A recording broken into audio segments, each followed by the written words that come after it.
할렐루야. 예수 그리스도의 이름으로 말씀 증거하도록 하겠습니다. 이번 시간은 인생들이 주는 교훈 두 번째 시간을 통해서 하나님이 주시는 말씀을 통해 은혜를 나누고자 합니다. 우리 먼저 오늘의 주제를 말씀드리기 전에 지난 시간 내용을 잠시 간단히 상기해 보도록 하겠습니다. 제가 지금 두 번째 이제 하나님 말씀을 증거하는 날인데요. 첫 번째 시간에 말씀을 드렸듯이 저는 이제 총 3번의 말씀 증거의 기회가 있는데 같은 주제의 큰 주제 속에서 여러 인생들이 주는 교훈들을 살펴본다고 말씀을 드렸습니다. 첫 번째로 제가 드렸던 말씀이 누구에 대한 이야기였죠? 기억나십니까? 뭐라고요? 가인이요. 네, 감사합니다. 가인과 아벨에 대해서 이야기를 하면서 우리 가인을 중심으로 반면 교사 삼아야 하는 부분에 대해서 짚었습니다. 가인은 어떤 사람이었죠? 3가지 특징을 제가 말씀을 드렸었습니다. 기억하십니까? 첫 번째로 가인은 분을 품는 사람이었고요. 그리고 두 번째로 가인은 선을 행하지 않는 사람이었습니다. 그리고 마지막 3번째로 죄를 다스리지 않는 사람이라고 말씀을 드렸습니다. 그래서 이 이야기를 통해 우리가 어떤 사람이 되어야 하는가라고 결론을 맺었고요. 그래서 분을 품지 않고 선을 행하면서 죄를 다스리는 사람이 되어야 한다고 말씀을 드렸습니다. 오늘도 이제 한 인물을 중점적으로 살펴보면서 저희가 이 인물을 통해서 얻을 수 있는 교훈이 무엇이 있을지를 같이 이야기 나누고자 하는데요. 어떤 인물에 대한 말씀을 증거할까요? 그 본문 말씀이 여호수아서 2장입니다. 혹시 오늘 주인공이 누굴까요? 여호수아요. 틀렸습니다. 어디서 막 들렸는데요. 자, 오늘은 여기까지만 보면 여호수아밖에 안 보이네요. 오늘은 라합에 대해서 같이 이야기를 살펴보고 은혜를 나누는 시간을 갖고자 합니다. 네. 본문 말씀 먼저 읽어보도록 하겠습니다. 본문 말씀 여호수아 2장 1절로 21절 말씀인데요. 본문이 너무 길기 때문에 우선 1절부터 7절까지만 같이 교독하시도록 하겠습니다. 여호수아서 2장 1절부터 7절까지의 내용을 교독하도록 하겠습니다. 제가 먼저 읽도록 하겠습니다. 여호수아 2장 1절. 눈의 아들 여호수아가 시딤에서 2 사람을 정탐으로 가만히 보내며 그들에게 이르되 가서 그 땅과 여리고를 엿보라 하매 그들이 가서 라합이라 하는 기생의 집에 들어가 거기서 유숙하더니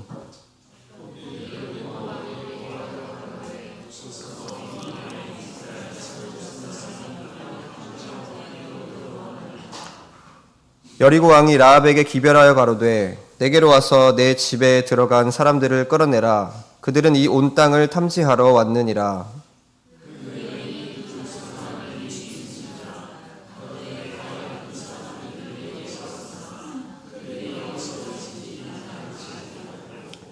그 사람들이 어두워 성문을 닫을 때쯤 되어 나갔으니 어디로 갔는지 알지 못하되 급히 따라가라. 그리하면 그들에게 미치리라 하였으나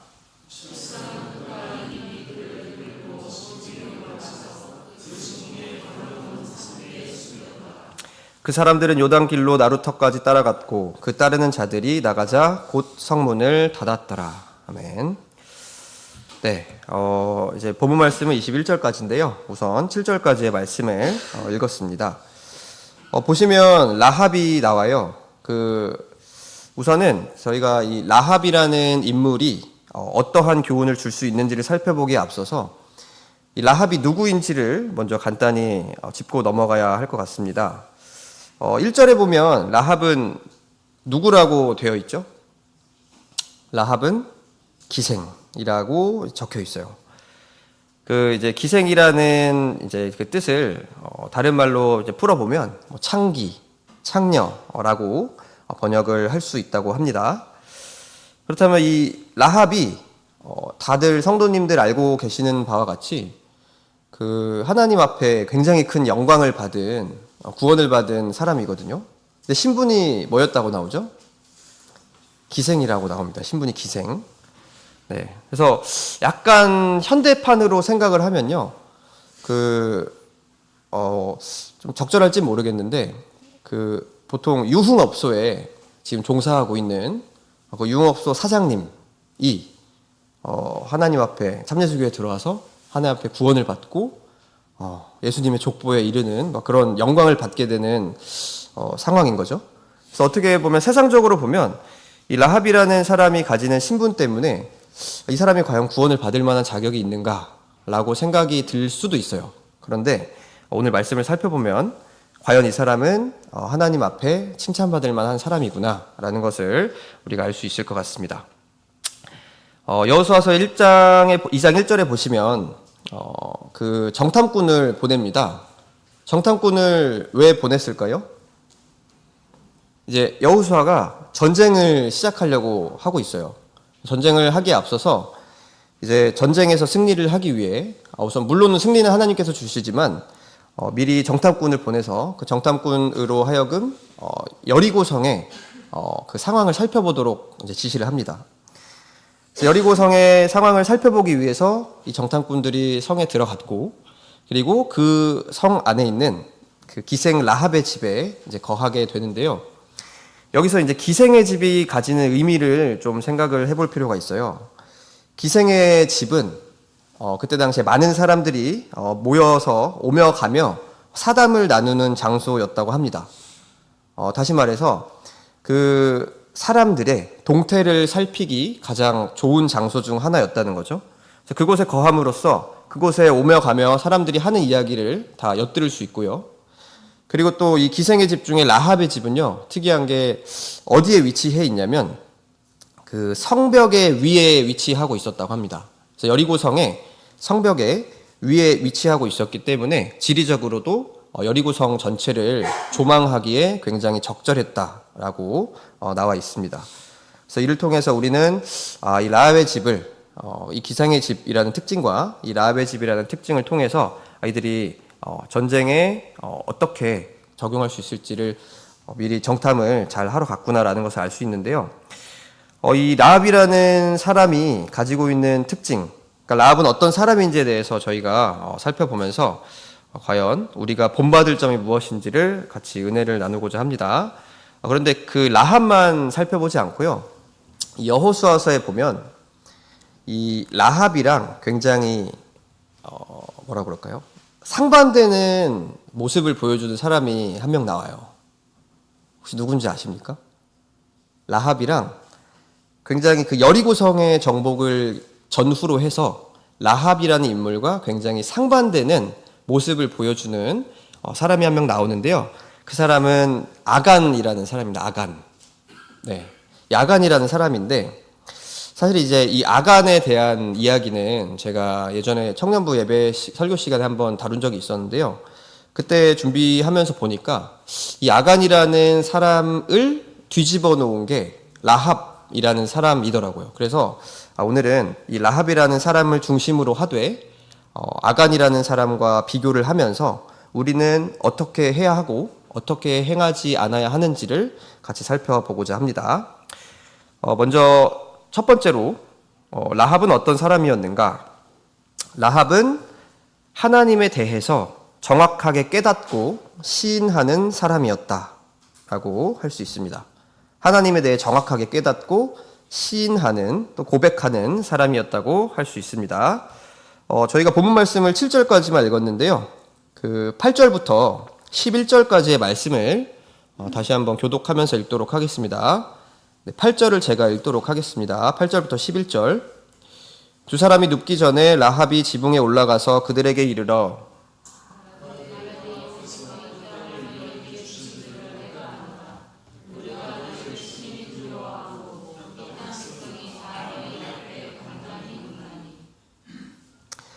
10절. 이는 너희가 애굽에서 나올 때에 여호와께서 너희 앞에서 홍해 물을 마르게 하신 일과 너희가 요단 저편에 있는 아모리 사람의 두 왕 시혼과 옥에게 행한 일 곧 그들을 전면시킨 일을 우리가 들었음이라.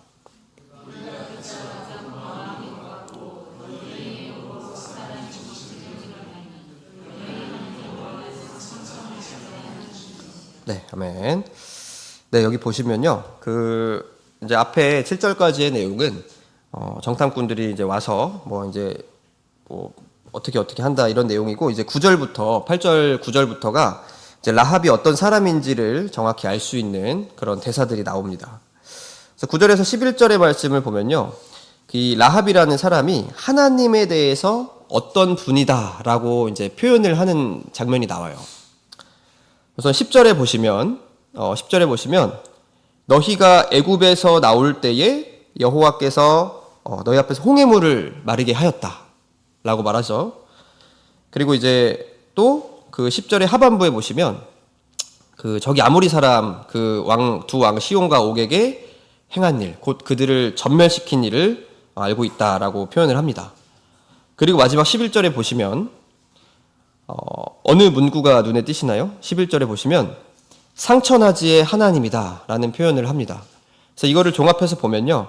이 라합이라는 사람은 하나님에 대해서 하나님께서는 이적 기사를 행할 수 있는 분이고 그리고 전쟁의 승패와 생명을 주관하시는 분이시며 그리고 하나님은 언제 어디에서나 계시는 존재하시는 분이다. 그러므로 유일하신 전능자라고 생각을 했다는 것을 우리는 알 수 있습니다.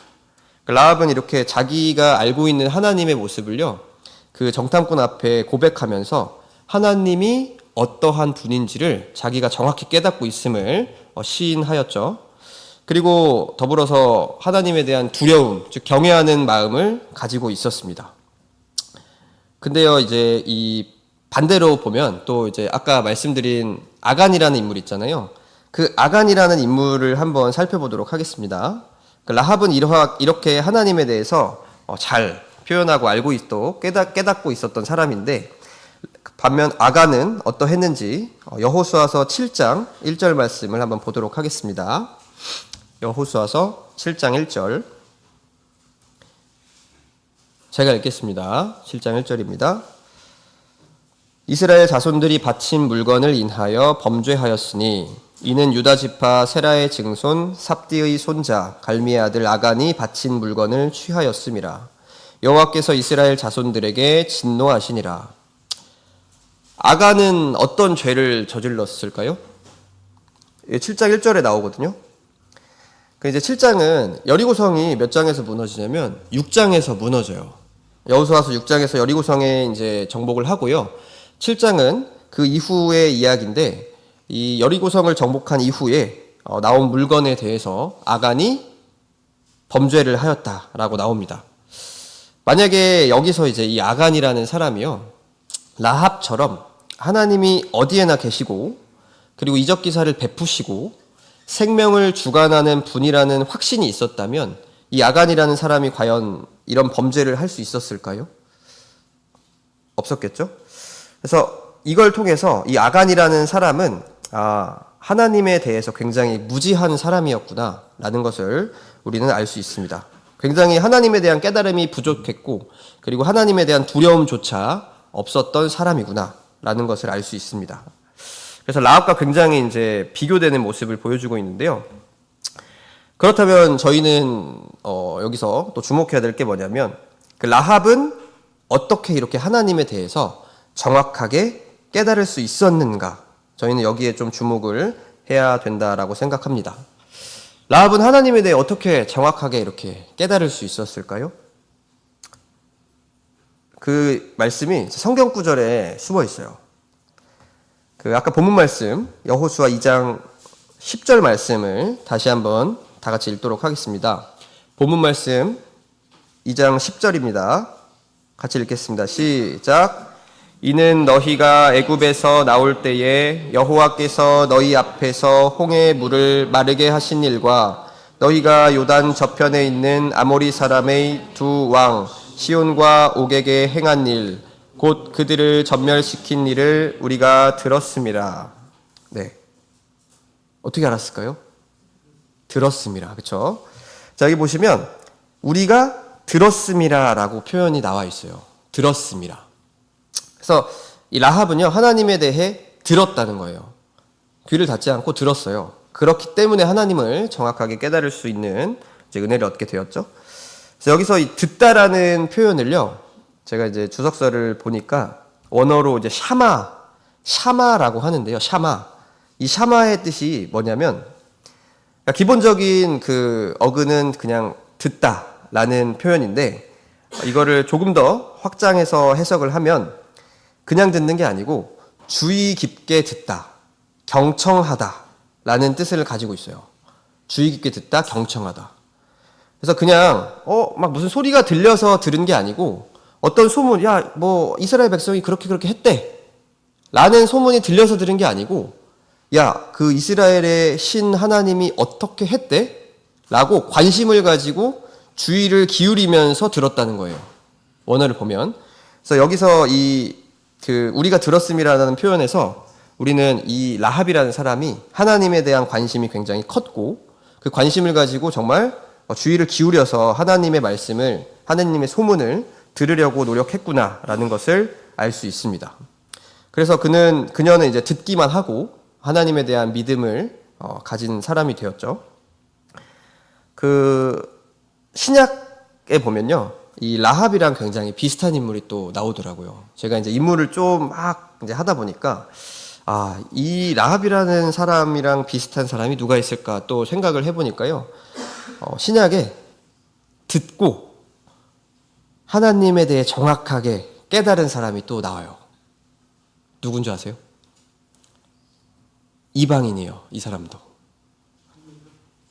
고넬료는 아닙니다. 맞지만 제가 준비한 사람은 아니고요. 에디오피아네 씨. 네, 감사합니다. 굉장히 소통이 하니까 좋네요. 네. 제가 이제 생각한 인물은요, 누가복음 7장에 나옵니다. 누가복음 7장 2절 말씀. 누가복음 7장 2절로 3절 말씀을 보도록 하겠습니다. 누가복음 7장 2절. 네, 같이 읽도록 하겠습니다. 누가복음 7장 2절로 3절 말씀. 네, 시작. 어떤 백부장의 사랑하는 종이 병들어 죽게 되었더니 예수의 소문을 듣고 유대인의 장로 몇을 보내어 오셔서 그 종을 구원하시기를 청한지라. 아멘. 3절에 뭐라고 나오죠? 예수의 소문을 듣고. 이 백부장은 이방인이잖아요. 그렇죠? 네, 근데 이제 다른 누가복음이 아니고 그 다른 마가복음이나 이런 그 건간복음을 보면요, 이 백부장이 어떤 사람인지가 자세히 소개가 되어 있어요. 굉장히 이제 유대의 장로들과 사람들에게 사랑을 받는 그런 사람이라는 표현이 있는데요. 어쨌든 이 백부장은요, 3절에 보시면 예수의 소문을 듣고 종 구원하시기를 청했어요. 근데 여기서 이 듣다가 아까 앞서서 이 라합이 듣다, 이 샤마라는 낱말과 같은 낱말은 아닌데, 이 듣다라는 낱말의 뜻도 보시면 듣고 깨닫고 수용한다 라는 의미가 있다고 합니다. 그래서 단순히 들은 게 아니고 그 말씀을 내가 그 소문을 들으면서 내 마음에 새긴 거예요. 예수님은 저런 이적기사를 행하셨는데 과연 저런 분이시구나 라는 것을 내 마음에 새겼다는 거죠. 그래서 듣고 내 마음에 새기고, 그래서 생긴 그 믿음 때문에 결국 백부장은 어떤 말을 하게 되냐면, 그 누가복음 7장 7절 8절 말씀인데요. 제가 읽겠습니다. 7절. 그러므로 내가 주께 나아가기도 감당치 못할 줄을 알았나이다. 말씀만 하사 내 하인을 낫게 하소서. 8절. 저도 남의 수하에 든 사람이요 제 아래에도 군병이 있으니 이더러 가라 하면 가고 저더러 오라 하면 오고 제 종더러 이것을 하라 하면 하나이다. 아멘. 그래서 단순히 예수의 소문을 듣기만 했던 이 백부장이 예수님에 대해서 정확하게 깨달으면서 뭐라고 고백하냐면, 예수님께서는 말씀만 하면 내 하인을 낳게 할 수 있는 분이다 라고 표현을 하고, 그 이유로 어떻게 비유를 하냐면요, 이제 백부장은 출신이 뭐예요? 신분이 뭐죠? 군인이잖아요, 군인. 그죠?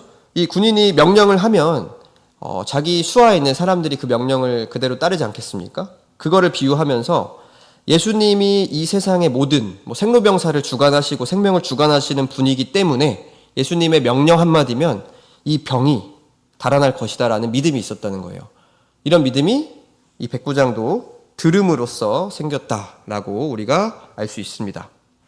그래서 이런 라합의 이야기와 백부장의 이야기를 통해서 우리는 과연 어떤 사람이 되어야 하는가?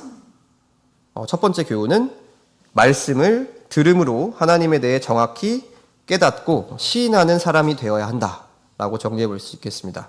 말씀을 듣고 하나님에 대한 깨달음을 시인하는 사람이 되어야 한다라고 정리해 볼 수 있습니다. 요한복음 5장 39절 말씀 보도록 하겠습니다. 요한복음 5장 39절입니다. 같이 읽겠습니다. 시작. 너희가 성경에서 영생을 얻는 줄 생각하고 성경을 상고하거니와 이 성경이 곧 내게 대하여 증거하는 것이로다. 아멘. 그 예수님을 핍박하는 사람들을 향해 예수님께서 하시는 말씀인데요. 여기 보면요. 너희가 성경을 상고하는데 그 성경은 곧 나에 대해서 증거하는 것이다 라고 말씀을 하고 계세요. 그래서 우리는 예수님의 하나님에 대해서 정확히 깨닫기 위해서는 무엇을 봐야 합니까? 말씀을, 성경을 봐야 합니다. 그래서 말씀을 듣고 여기서 들을 때는 어떻게 들어야 된다고요? 주의 깊게 관심을 가지고 들어야 합니다. 그래서 주의 깊게 관심을 가지고 말씀을 들을 때에 하나님을 우리는 정확히 깨달을 수 있고요. 이 하나님을 깨닫는 것에서 멈추면 안 되고 라합이 그리고 백부장이 그랬듯이 하나님을 시인하는 믿음까지 나아가야 합니다. 로마서 10장 10절 말씀 제가 읽겠습니다. 로마서 10장 10절 말씀입니다. 사람이 마음으로 믿어 의에 이르고 입으로 시인하여 구원에 이르느니라. 말씀처럼 우리가 마음으로 믿어서 의에 이르고 입으로 시인해서 구원에까지 이르는 그런 믿음을 갖는 사람이 되어야 한다. 이게 라합에서 얻을 수 있는 첫 번째 교훈이다라고 말씀드릴 수 있습니다. 자, 그럼 두 번째, 라합은 어떤 사람이었는가? 두 번째는요, 라합은 구원을 갈망하는 사람이었어요. 구원을 갈망하는 사람. 본문 말씀 12절 같이 읽도록 하겠습니다. 여호수아 2장 12절 말씀을 같이 읽도록 하겠습니다. 같이 읽겠습니다. 시작. 그러므로 청하노니 내가 너희를 선대하였은즉 너희도 내 아버지의 집을 선대하여 나의 부모와 남녀 형제와 무릇 그들에게 있는 모든 자를 살려주어 우리 생명을 죽는 데서 건져내기로 이제 여호와로 맹세하고 내게 진실한 표를 내라. 아멘. 여기 보면 라합은 이들을 선대해요. 이제 잘 대해줬죠. 잘 대해주고 근데 이제 공짜로 그런 게 아니죠. 뭐라고 말을 합니까? 우리 생명을 죽는 데서 건져달라라고 표현을 하는데요. 근데 저는 여기서 주목해야 될 부분이 그 뒤에 말씀이라고 생각을 합니다. 우리의 생명을 죽는 데서 건져내기로 이제 누구한테 맹세하래요? 여호와 앞에 맹세하라고 말을 하고 있어요. 그래서 이 여호와로 맹세하다라는 표현으로 이 라합이라는 사람은 아까 1번에서 말씀드렸지만 예수님이 하나님이 어떠한 분인지를 정확히 깨닫고 있었어요. 하나님이 어떤 분인지 깨달았던 여러 가지 중에 하나님을 표현한 여러 가지 그 말씀 중에 하나님이 생명을 주관하시는 분이다라고 제가 표현을 했는데 그래서 우리의 생명을 죽는 데서 건져내실 수 있는 분은 오직 하나님이다 라는 믿음을 저는 이 말씀을 통해서 드러냈다고 보고 있습니다. 그래서 구원의 주체가 누구인지를 명확하게 알고 그 주체에게 정확히 간구하는 모습을 우리는 볼 수 있습니다. 근데 만약에 저희가 또 생각해 봐야 될 게요.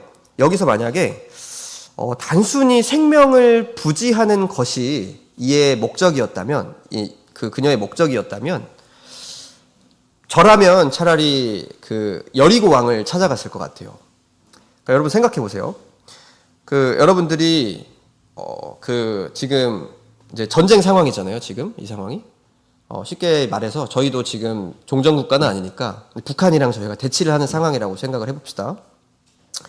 근데 북한 군사가 이제 정탐을 막 하러 왔어요. 수원에 정탐을 하러 왔는데 저희가 그걸 딱 보고 막 이제 라합처럼 막 딱 그걸 보자마자 이제 우리나라에서 군대 막 국방부 장관이랑 모든 사람들이 저희 집에 찾아와서 방금 정탐꾼 그 간첩이 온 것 같은데 어디 있느냐 라고 묻고 있을 때 성도님들 어떻게 하실래요? 그 북한군을 넘기시겠어요? 고발하지 않으시겠어요? 저는 저라면 고발했을 것 같거든요. 막 속닥속닥해서 여기 숨어 있다. 잡아가라. 그리고 전쟁이 나면 나를 살려주고 내가 이 고발한 공을 잊지 말아라. 저는 이랬을 것 같거든요. 제가 너무 못됐나요? 저는 이랬을 것 같은데요. 라합은 그러지 않았어요.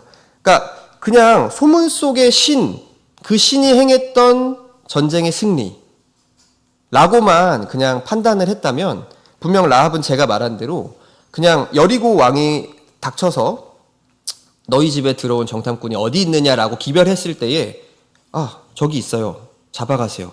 그리고 전쟁이 나면 저희 집, 저희 가족을 꼭 살려주세요. 라고 저라면 그렇게 거래를 했을 것 같아요. 왕한테. 네, 하지만 이 라합은요. 그 목숨을 좌지우지하는 것은 오직 누구다? 하나님이다. 라는 믿음이 확고한 믿음이 있었기 때문에 그는 그 여리고 왕을 선택하지 않고 목숨을 그 생명을 주관하시는 확실한 하나님을 의지했던 거죠. 그래서 그의 요청은 단순한 목숨 부지의 차원을 넘어서서 구원을 갈망하는 것임을 생각해 볼 수가 있습니다. 반면에 아간은 어떠했는지 한번 살펴보도록 하겠습니다. 아간은 여호수아서 7장 21절 말씀을 제가 읽겠습니다. 여호수아서 7장 21절입니다. 내가 노력한 물건 중에 시날산의 아름다운 외투 한 벌과 은 200세겔과 50세겔 중에 금덩이 하나를 보고 탐내어 취하였나이다. 보소서 이제 그 물건들을 내 장막 가운데 땅속에 감추었는데 은은 그 밑에 있나이다. 아멘.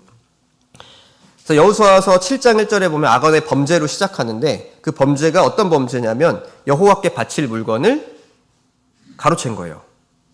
7장 21절에 이 아간이 결국에는 이스라엘 백성들의 탐문에 못 이겨서 죄를 이제 시인하는 장면이 나오는데요. 거기에 뭐라고 나오냐면 그 중반부에 보시면 내가 그것들을 탐내어 취하였다라고 말을 하고 있어요. 그래서 이 대목을 통해서 아간은 어떤 사람이었느냐? 라합은 아까 보셨듯이 뭔가 이 전쟁의 승리를 실마리를 제공하는 대가로 뭔가 재물을 욕심내거나 자리를 욕심내는 사람이 아니고 자신들의 가족 그리고 자신을 포함한 자신들의 가족에 대한 구원을 갈망하는 사람이었다면 여기 나오는 아간은 재물을 숭배하는 재물을 섬기는 모습을 보여주고 있습니다. 네. 이와 비슷한 인물이 또 신약에 나와요. 딱 떠오르는 인물이 있으세요? 아간과 비슷한 인물. 이번에는 아간과 비슷한 인물. 누가 떠오르시죠? 앞 글자가 똑같습니다. 네. 나 어디 나온 것 같아요. 자, 아나니아와 삽비라 이야기가 나옵니다. 그래서 아나니아와 삽비라 이야기가 이제 사도행전 5장 1절에 나오는데요. 제가 읽겠습니다. 사도행전 5장 1절.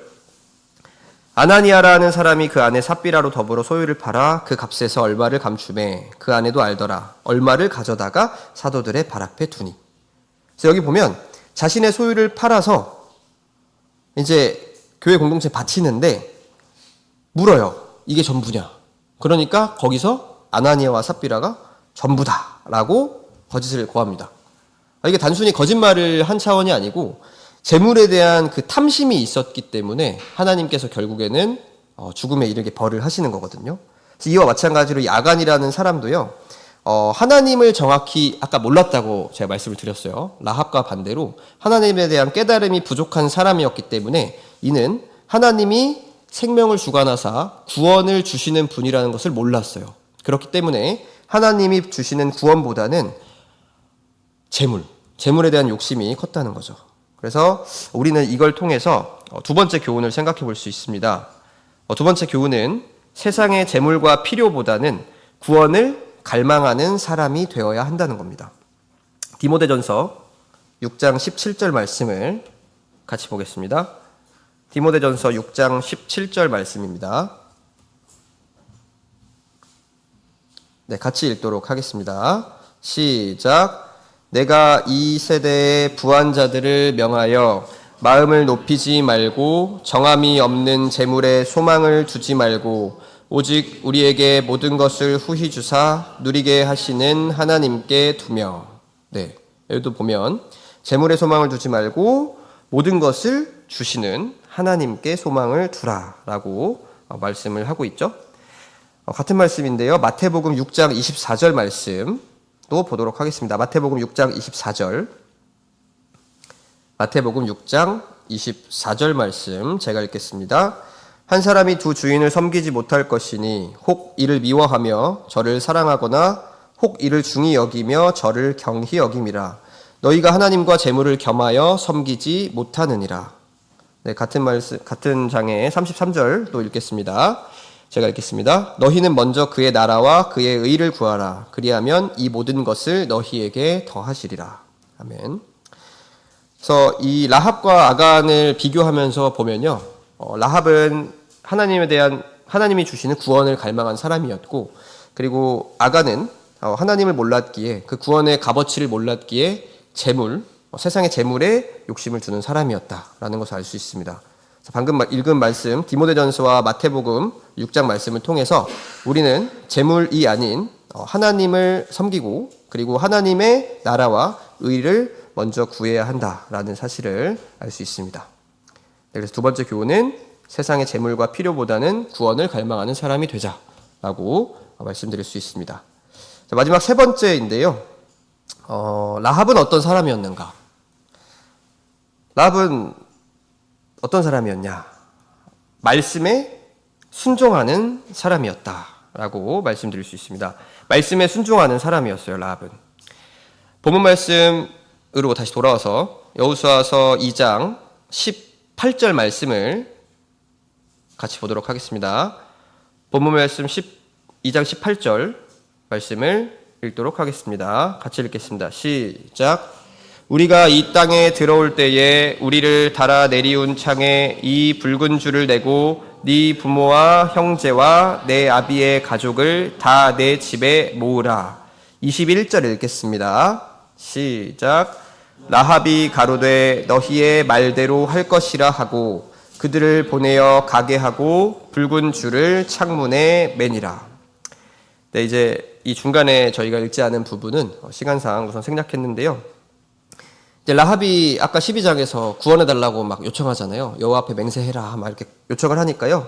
이들이 알겠다 하면서 그럼 소문내지 말고 네가 뭐 이제 나중에 우리가 들어오면 어떻게 하고 하면서 이 하는 약속의 말이 18절에 나옵니다. 그래서 우리가 도망가게 이렇게 우리가 도망가게 할 때 매단 이 붉은 줄을 꼭 이 창에 그대로 매달아 놓고 그리고 어떻게 하라고 했어요? 부모와 형제와 아비의 가족을 다 누구의 집에 모으래요? 라합의 집에 모으라라고 명령을 합니다. 그러니까 21절에 라합이요. 너희의 말대로 하겠다라고 하고 그들이 가자마자 어떻게 합니까?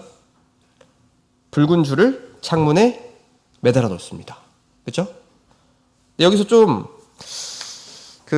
이상한 게 있는데요. 이따가 살펴보도록 하겠습니다. 우선 3번 특징이 말씀에 순종하는 사람이라고 말씀드렸는데 그럼 여기서 저희가 먼저 살펴봐야 될 게 순종이에요. 순종이 뭐죠? 순종이 뭐예요? 우리 아동부 친구들 순종이 뭐죠? 순종. 웃고 있어요. 자, 순종은요. 제가 사전을 찾아봤어요. 순종의 뜻이 무엇인지. 순종은 순순히 따르는 거예요. 순순히. 여기서 순순히란 말을 제가 그래서 또 찾아봤어요. 순순히는 과연 뭘까? 그러니까 순순히를 찾아보니까요. 순순하다라는 뜻이 굉장히 여러 개가 있는데 다 대표적으로, 그러니까 다 공통적으로 보면요. 이 순순하다는 부드럽게 흘러가듯이 하다라는 뜻인데 고집을 피우지 않고 까다롭게 굴지 않고 그리고 바람이 부는 그 방향대로 그대로 같은 방향으로 가게끔 하는 것, 그게 순순하다라는 표현이에요. 그럼 이 말을 종합하면요, 순순히 따르다는 말은 고집을 피우지 않고 까다롭게 따지지 않고 그냥 하라고 하는 방향대로 따라가는 게 순종이에요. 그렇죠? 그래서 이걸 보면요, 그냥 그 사람이 명령하는 것이 나의 생각에 맞든 맞지 않든 따라가는 것을 순종이라고 표현을 합니다. 이 라합은요, 정말 순종하는 모습을 보였어요. 어떻게 보였느냐? 21절에 아까 읽었듯이 너희의 말대로 하겠다라고 표현하면서 순종하는 모습을 보였거든요. 근데 이 21절만 보면 순종하는 모습이 보이지가 않아요. 뭐가 부족해요? 21절만 보면 21절을 보면 뭐가 부족합니다. 하나가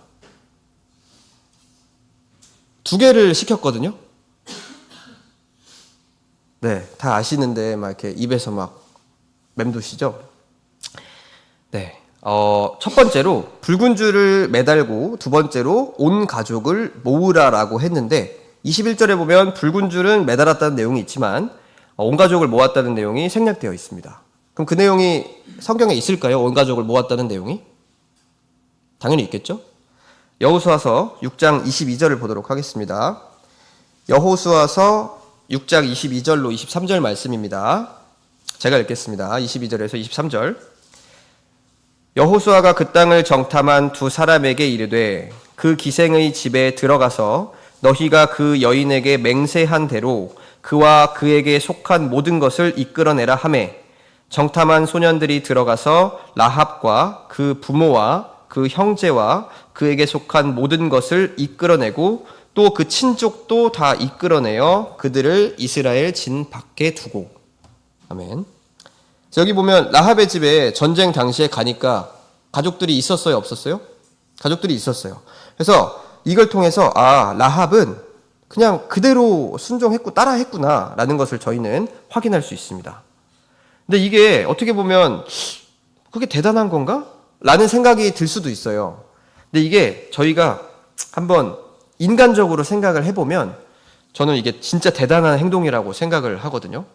그냥 뭐 줄 매달아 놓고 가족들 모여 있어. 어렵지 않은 것 같은데 인간적으로 생각하면 저는 굉장히 말도 안 되는 명령이었다고 생각이 들어요. 그러니까 저도 이 말씀을 여러 번 막 들었지만 그때마다 별 생각이 없었는데 이걸 준비하면서 생각을 해보니까요.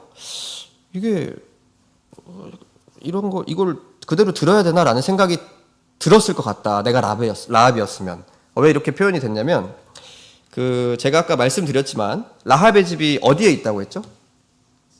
라합의 집은 성벽의 위에 있어요. 그때 당시에 이제 그 여리고성이 어떻게 있는가를 이제 그 역사학자들이 발굴한 것을 토대로 복원을 이제 기록을 해보면 성벽이 4.5m 간격으로 두 개가 나란히 있었대요. 두 개의 성벽이 나란히 4.5m 간격으로 있고 그 나란히 있는 성벽의 사이로 널빤지 같은 것을 덧대서 그 위에 집을 지은 거예요. 그렇게 사는 사람들이 많았다고 합니다. 여리고성 당시에.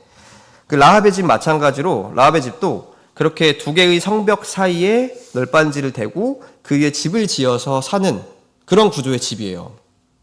근데 생각해 보세요. 전쟁이 나면 어디부터 적이 접근하죠? 전쟁이 나면 어디로 와요? 갑자기 땅에서 이렇게 올라와요? 전쟁이 나면 성벽 앞부터 진격을 하잖아요. 그렇죠?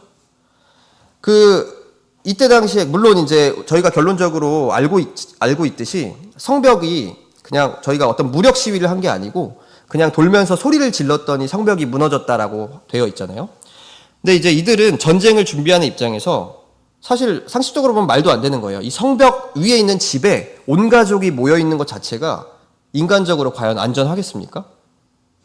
적이 쳐들어왔을 때 가장 먼저 무너지고 공격받을 곳이 성벽이고 그 성벽 안에 있는 집이 당연히 먼저 무너진다라는 것은 저희가 상식적으로 생각했을 때 더 맞는 거예요. 근데 그렇게 위험한 곳에 모여 있으라고 하나님은 명령을 하셨다는 거죠. 그런데 그 명령을 라합은 그대로 들었다는 거예요. 그래서 라합이 그대로 따르는 사람이다, 순종하는 사람이다 라고 우리는 볼 수 있다는 겁니다. 그렇죠? 정말 근데 저는 여기서 또 느끼는 게 대단한 게 라합만 대단한 게 아니구나라는 생각이 또 들었어요. 한편으로는. 만약에 아까도 이제 예를 들었지만 계속해서 그 예를 들자면 저희가 북한이랑 만약에 전쟁을 요새 막 분위기 안 좋잖아요. 근데 이제 만약에 전쟁을 하게 됐을 때에 북한 어디를 가장 피하고 싶어 할까요? 사람들이? 어디를 가장 피하고 싶어 하겠어요? 전쟁이 나면. 성벽. 성벽이요. 네. 그렇죠? 자, 지금 이렇게 그 휴전선 근처를 가장 피하고 싶어 하지 않겠습니까? 그렇죠? 그 최전방에 있으면 가장 먼저 타격을 받고 막 죽을 수도 있잖아요. 근데 그곳에 온 가족 다 와서 여기로 들어오세요. 여기 있으래요. 라고 했을 때 다른 가족들이 딱 그렇게 얘기하면 뭐라고 해야 상식적이에요? 야, 미쳤냐? 거길 왜 가냐? 이렇게 나오는 게 상식적이잖아요, 사실은. 그런데 그 가족들도 그냥 들어갔어요, 그 집에. 라합이 어떻게 이야기를 했는지 모르지만 그 가족들이 굉장히 라합에 대한 믿음이 컸다거나 아니면 라합이 믿는 하나님에 대한 믿음 역시 그 가족들이 그 믿음을 역시 가지고 있었거나 둘 중 하나겠죠. 그래서 어쨌든 이 라합의 온 가족들이 구원을 받을 수 있었던 이유 중 하나도 그들도 역시 하나님에 대한 순종의 모습을 보였기 때문이다라고 생각이 들었습니다. 근데 반면에 아간은요, 불순종하는 모습을 보여주죠. 불순종하는 모습을 보여주는데 여호수아서 6장 18절 말씀을 보도록 하겠습니다. 여호수아서 6장 18절 말씀. 제가 읽겠습니다. 너희는 바칠 물건을 스스로 삼가라. 너희가 그것을 바친 후에 그 바친 어느 것이든지 취하면 이스라엘 진으로 바침이 되어 화를 당케 할까 두려워하노라.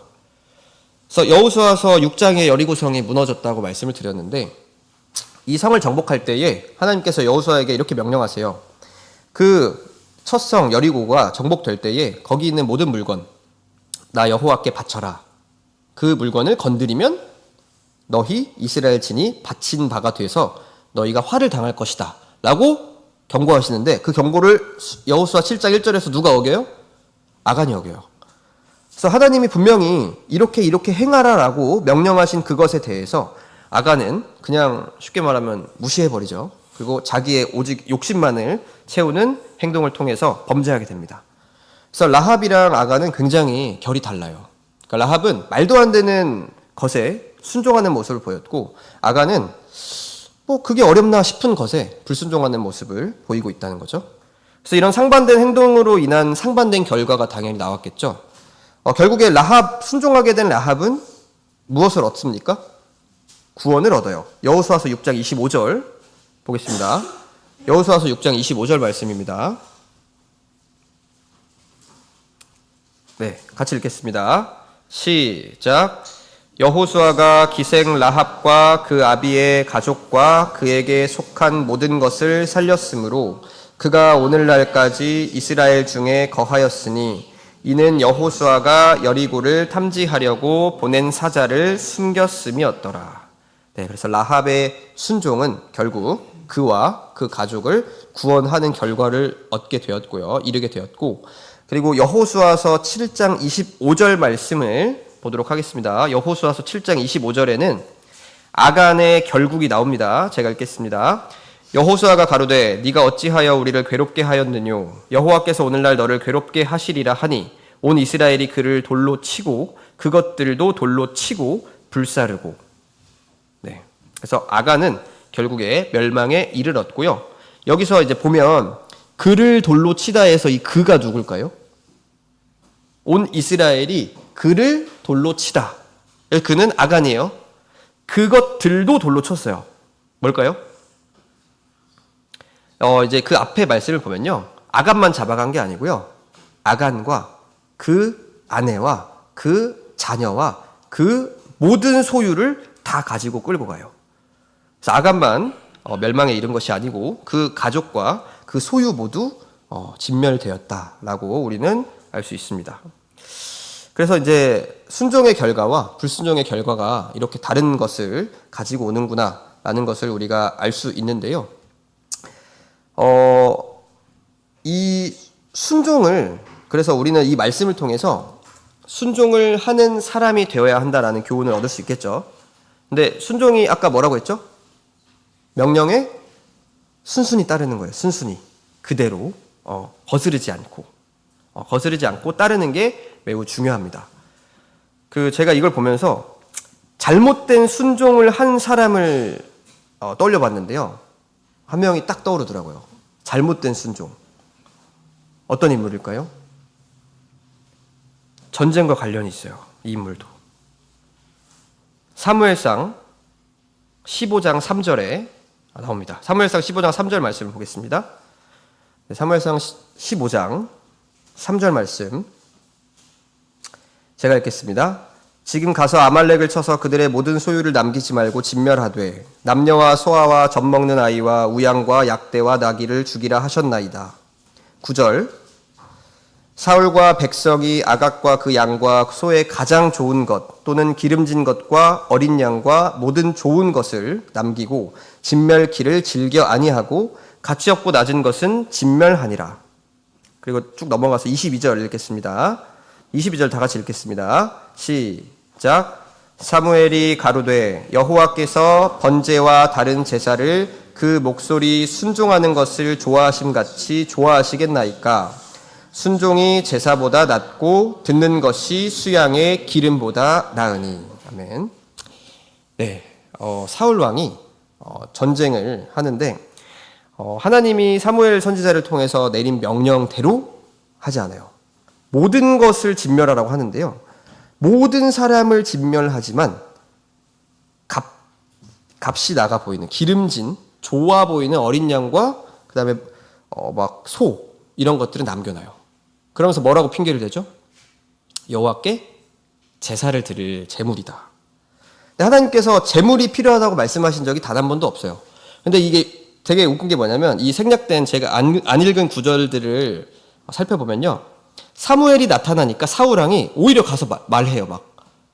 내가 하나님의 명령에 순종했어요. 다 죽였어요. 하니까 사무엘이 이 양소리는 뭐죠? 라고 물었을 때 이 양은 제사를 드릴 제물들이에요. 라고 하거든요. 그래서 이 태도를 보면요. 이 사울은 자기가 한 것이 온전한 순종이라고 믿고 있어요. 물론 그 마음에는 제물에 대한 탐심 때문에 이렇게 핑계를 댄 것이겠지만 어쨌든 자기의 이 행위가 하나님 앞에 온전한 순종이었다라고 잘못 착각하는 경우가 이 사울 왕을 통해서 저희가 살펴볼 수 있어요. 그래서 순종은 아까 어떻게 하는 게 순종이다? 하나님이 말하시는 대로 하는 게 순종이에요. 하지만 사울 왕은 그렇게 하지 못했습니다. 그렇죠? 그리고 이제 좀 재밌는 게 뭐냐면 아까 22절에 저희가 여기 읽었잖아요. 순종이 제사보다 낫다라는 표현이 나오죠. 여기서 순종이라는 낱말의 원어가요. 아까 1번 특징에서 라합이 들었음이라라고 말했던 그 말씀 기억나십니까? 그 원어가 뭐라고 했죠, 제가? 기억 안 나시죠? 샤마예요, 샤마. 이 순종이 샤마예요. 그래서 이 샤마라는 낱말이 아까 말씀드렸지만 뜻이 되게 여러 개가 있는데 자꾸 뜻을 확장해 갈 수 있거든요. 그 뜻을 보면 단순히 처음엔 들리다, 그냥 듣다로 표현할 수 있지만 주의 깊게 듣다, 경청하다에서 말을 잘 듣다, 순종하다라는 의미까지 나아간대요. 그래서 원어가 이제 공교롭게 같고 상황에 따라 다르게 쓰였긴 했지만 어쨌든 라합이 들었던 들은 행위가 결국에는 이 순종과 관련되는 들음이었다라고 생각이 들었습니다. 네. 그래서 세 번째 교훈, 마지막 교훈은 하나님의 말씀에 그대로 순종하는 사람이 되어야 한다라는 겁니다. 히브리서 11장 31절을 읽고 마무리하도록 하겠습니다. 히브리서 11장 31절 말씀입니다. 같이 읽도록 하겠습니다. 시작. 믿음으로 기생 라합은 정탐꾼을 평안히 영접하였으므로 순종치 아니한 자와 함께 멸망치 아니하였도다. 네, 여기 보시면 라합이 믿음으로 영접을 했는데 그래서 순종하지 아니한 자들과 다르게 멸망하지 않았다라고 표현합니다. 다르게 해석하면, 그러니까 거꾸로 뒤집어 보면 라합은 순종하였기 때문에 멸망당하지 아니하였다라는 표현이죠. 그래서 우리가 세 번째 마지막 교훈은 말씀에 그대로 순종하는 사람이 되어야 한다라고 말씀을 드릴 수 있습니다. 네, 말씀의 결론 맺도록 하겠습니다. 오늘 라합과 아간을 이제 비교하면서 세 가지 교훈을 생각을 해봤는데요. 먼저 첫 번째로 뭐라고 말씀드렸죠? 말씀을 잘 듣고 하나님을 깨닫고 시인하자라고 말씀드렸습니다. 그래서 여기서 들을 때는 아까 샤마, 마음을 담아서 경청하고 나아가 순종하는 그러한 들음이어야 한다라고 말씀드렸고요. 두 번째, 무슨 사람이 되자? 구원을 갈망하는 사람이 되자. 그래서 아합처럼 재물을 사랑해서 우상숭배로 이어지는 잘못을 범하지 말고 우리는 생명, 가장 중요한 것을 주시는 구원을 주시는 하나님께 구원을 갈망하는 사람이 되자. 이게 두 번째였고, 마지막 세 번째, 어떻게 하자? 말씀대로 순종하자. 네, 있는 그대로 자기의 생각을 더하지 않고 순종하자라고 우리가 세 가지 교훈을 얻을 수 있습니다. 덧붙여서 이 라합과 아간의 제가 차이점을 많이 말씀드렸는데요. 이 둘의 공통점이 하나 있어요. 뭔지 아십니까? 이 둘의 공통점은 저는 이렇게 표현을 했는데요. 라합과 아간의 공통점은 그로 인하여라고 표현했어요. 그로 인하여. 무슨 말씀인지 딱 감이 오시나요? 라합으로 인하여 라합뿐만 아니라 라합의 온 가족이 구원을 얻었고요. 아간으로 인하여 아간뿐만이 아니라 아간의 온 가족이 멸망을 했어요. 그래서 여기서 우리가 또 생각해 볼 수 있는 것은요. 이 우리의 행위가 우리 자신에서 그치는 게 아니고 우리의 주변, 뭐 가족이든 친구든 교회든 우리 주변 사람들에게까지 어떤 영향력을 미칠 수 있다는 겁니다. 그게 선한 영향력일 수도 있고 아니면 아간처럼 악한 영향력일 수도 있지만, 그래서 우리가 여기서 중요하게 생각해야 되는 것은 우리로 인하여 우리를 포함한 우리 주변 사람이 구원을 얻을 수도 있고 우리로 인하여 우리를 포함한 우리 주변 사람들이 멸망에 이를 수도 있다는 사실이에요. 그래서 그거를 생각하시면 어떤 삶을 사셔야겠습니까? 우리는 아간이 아닌 라합과 같은 삶을 살아야 된다는 거예요. 그래서 그런 걸 항상 이제 생각하시면서 이제 제가 다음 말씀 시간에 한번 묻도록 하겠습니다. 제가 이제 다음 말씀 시간이 곧 다가오는데 그때에 성도님들께서 정말 말씀을 듣고 구원을 갈망하면서 순종하는 삶을 사셨나요? 라고 제가 한번 여쭤볼게요. 제 자신도 그렇게 스스로 물어보면서 항상 하루하루를 살겠는데, 어쨌든 오늘 들은 이 말씀을 잘 기억하시면서 라합이 행했던 그 모습대로 우리도 행동을 하고, 그래서 우리와 우리 가족 그리고 우리 주변의 모든 사람들이 선한 영향력을 받아서 하나님의 그 값진 구원에 이를 수 있도록 우리 모두가 노력하기를 예수 그리스도의 이름으로 축원드립니다. 네, 그러면 이상으로 말씀 마치고 저희 성령으로 기도하는 시간